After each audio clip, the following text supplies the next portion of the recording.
Alright gang, the next step, well actually what happened was I already did the graduation party. I ran out of time to do the next steps and everything that I usually do, so I had to go ahead and go buy another brisket so I can go ahead and finish up what I should have done at the beginning.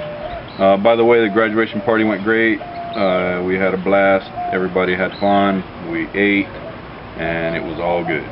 So anyway, the next step that I'm going to do is I already got my brisket in the oven right now. I'm fixing to take it out. I've had it in there for about a good approximately about three and a half hours. I think it's about 3.5 hours.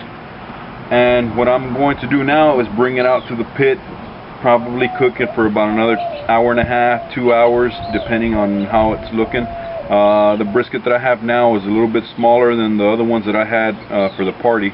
I believe this one was 8 pounds more or less.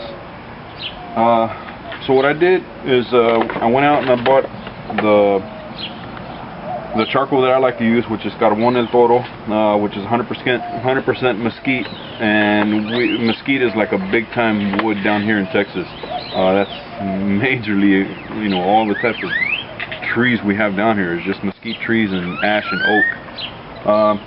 So what this actually is, it's kind of like they made it to where they take the tree, they chop it all up, and then they burn it themselves. You know, they end up burning the charcoal to where it becomes charcoal, and it's ready to cook. I already have this drenched in the lighter fluid, so it's ready to go.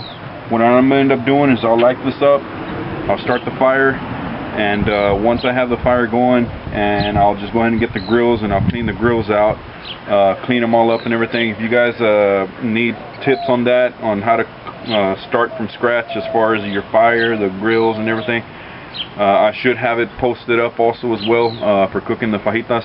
I started out from step 1 all the way to the end. So if you need tips on that, you know, you can go ahead and look at the other videos that I have there.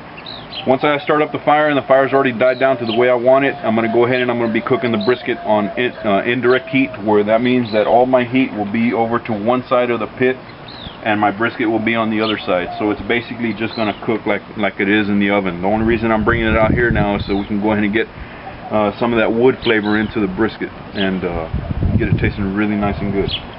So what I'll do is I'll start this up, I'll put the brisket in, and I won't show you that because it's pretty simple. You just put the brisket in. I mean, it's no big deal.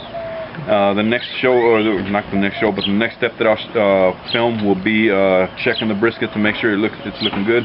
If it is, we'll end up taking it off and putting it on the grill, and should be toward the final steps. Okay, so let's go ahead and get this started.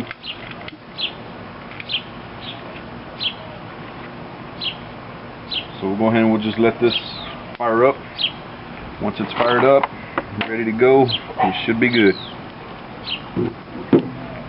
Alright, so then I guess we'll catch you on the next one. Okay, over and out.